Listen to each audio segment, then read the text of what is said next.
አትጠብቂም ምላሽ ከኔ ታውቂዋለሽ ፍቅሬን ባይኔ። በስመአብ ብሩኬ የሚጋብዛት ሙዚቃ ይለያል። ሰላም ቤተሰብ እንዴት ናችሁ? ደህና ናችሁ? እኔ በጣም ደህና ነኝ፣ እግዚአብሔር ይመስገን። ባላችሁበት ሰላማችሁ ብዝት ይበልልኝ። እንግዲህ ቅመሞች ብቅ ብለውልናል። ያንን ቱርክ የመሰለ ድራማ ይዘው እንግዲህ እንዴት እንደሚተቃቀፉ እያየን ነው። ተመልካችም የሚሰጠው አስተያየት እያየን ነው። በነገራችን ላይ ከመሰሩት አንጻር ነው ከሰውን ፍቅር የምታገኙት። ሰሞኑን ብሩኬ እያለ ያለው ይሄ ነው ብዬ ለማለት ቃላት ያጥረኛል። የምሰጡን ፍቅር በማንኛውም በቲክቶክም በዩቱብ የምሰጡን አስተያየት በጣም ያስደስታል እና የሰው ፍቅር ይስጣችሁ። እውነት ይህን ያህል እኛ ቤተሰብ ይወደናል ብለን አናስብም ነበር። የዚህን ያህል ትወዱናላችሁ፣ እንዴት አይነት ቤተሰብ ነው ያገኘ ነው በማለት ደስታውን ሲገልጽ ነበር እና ኮሜንት ላይ ታስደስታላችሁ በቃ እውነት ለመናገር ማለት ነው። እና እኔም ራሱ ግርም ይለኛል እንዲህ የሃይሚና የብሩክ ኢቭን ራሱ ኢንተርቪው ሲደረጉ አይተዋቀ የሆነ ልጅ ኢንተርቪው ሲያደርጋችሁ በቃ በአሁኑ ሰዓት በጣም እየተፈለጋችሁ ያላችሁ ልጆች እናንተ ናችሁ። በቃ ሰው የሚቀናባቸው ሰው የሚፈልጋቸው ቢኖሩ በአሁኑ ሰዓት ሃይሚና ብሩኬ ናቸው። እናቴን በጣም ተወዳጁ ነዋል፣ በጣም ሲበዛ ማለት ነው። ኮሜንት ራሱ አንድ በቃ እንዲህ ነው የሚል ቃላት የለም። እኔ ደስ ስትሉኝ የመዳም ቅመሞችና እነሱም በጣም እየተደሰቱ ነው። ከመደሰታቸው የተነሳም የሚመልሱት ነገር ለኦዲየንስ በጣም ደስ የሚል የሚያሳዩት ፍቅር ትክክለኛ ባይሆንም ብቻ እኔ ትክክል ቢሆን እውነት ለመናገር የሃይሚና የብሩኬ ሪሌሽን በጣም ደስ ይለኛል። ግን ይሄ ለዩቲዩብ ወይም ደግሞ ፍቅር ለማስተማር ምናምን ከሆነ ያው መጨረሻ ላይ እንትን ሲሉ ትንሽ እንትን ይለናል እንጂ ፍቅራቸው በጣም የተለየ ነው እውነት ለመናገር ማለት ነው። ያው እኔ ቱርክ ድራማ ማይ ነው የሚመስለኝ በነገራችን ላይ እነሱን ባየው ቁጥር እውነቴን ነው የምላችሁ ቤተሰብ በቃ ትቅቅፋቸው እንዴት አድርጎ ሽውጥ እንደሚያረጋት እንዴት ግርትት እንደሚያረጋት በቃ ያው ድራማ ነው ድራማ ነው። በነገራችን ላይ ከህንድ ድራማ የቱርክ ድራማ ሪሊ ላይፍ ስለሚያሳዩኝ ደስ ይለኛል እና እነሱን ነው የማስታውሰው በቃ። እና ለማንኛውም ቤተሰቦቼ ትልቅ ምስጋና አቀርባለሁ ኦዲየንስ እና ትናንትና አርግዣለሁ ብላ አስጨንቀው ነበረ ሃይሚ ብሩኬን ማለት ነው። እና ብያችኋለሁ ብሩኬ ደግሞ እሷን ያደርቃታል ብያችኋለሁ። ከትናንት ነው ቪዲዮ ራሱ እየሰማችሁት ካላችሁ ሰምታችሁታልና እውነት ለመናገር ጠብቄ ነበር። አሁንም ሃይሚ ደግሞ ድጋሜ ትመልስለታለች፣ ብሩኬም እንደዛው እያሉ ነው የሚቀጥሉት በነገራችን ላይ እና ትናንትና አርግዣለሁ ምናምን ደንግጫለሁ ብሏል እሱም በነገራችን ላይ ግን ከካሜራ ጀርባ ራሱ ሪሊ ሰላም ደስተኛም አልነበረችም ብሏል። በይህ አጋጣሚ ማለት ነውና ምን ልላችሁ ፈልጌ ነው። ዛሬ እንግዲህ እናቱ አዲስ አበባ እንደመጣች ሁላችንም እናውቃለን። ለሕክምና አይኗን ሰርጀሪ ልትደረግ እንደመጣች እሙሽን እናውቃለን እና እዛ የሉም፣ መለኛውም እዚህ ነው።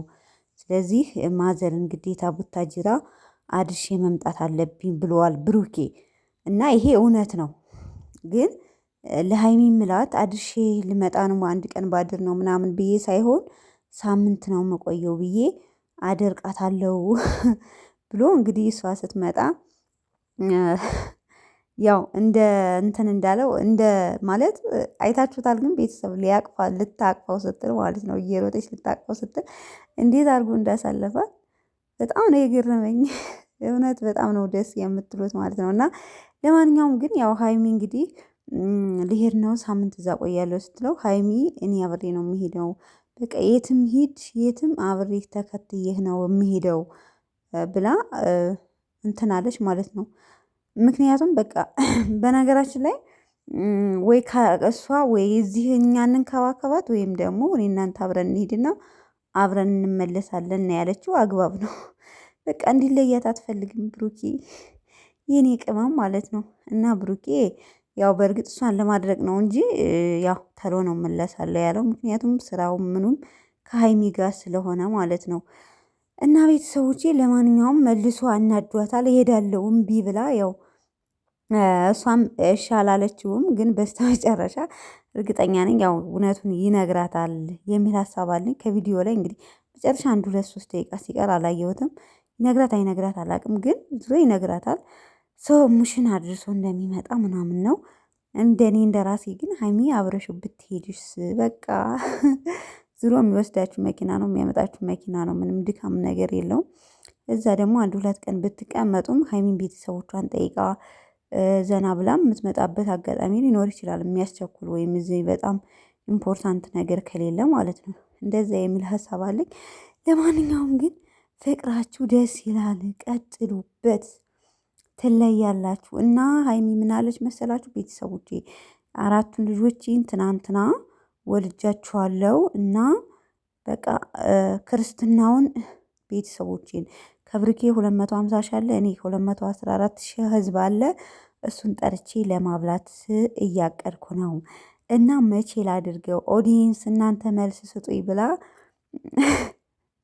ተናግራለች ማለት ነው። እና የአራቱ ልጆች ክርስትና የሚበሉት ኦዲየንሶቼ ናቸው ብላ ተናግራለች። ለማንኛውም ግን እንግዲህ ሁለቱ ሴት ሁለቱ ወንድ እንደሆኑ ተናግራለች። አንድ ቀን ግን እውን ይሆናል ሀይሚዬ ማለት ነው።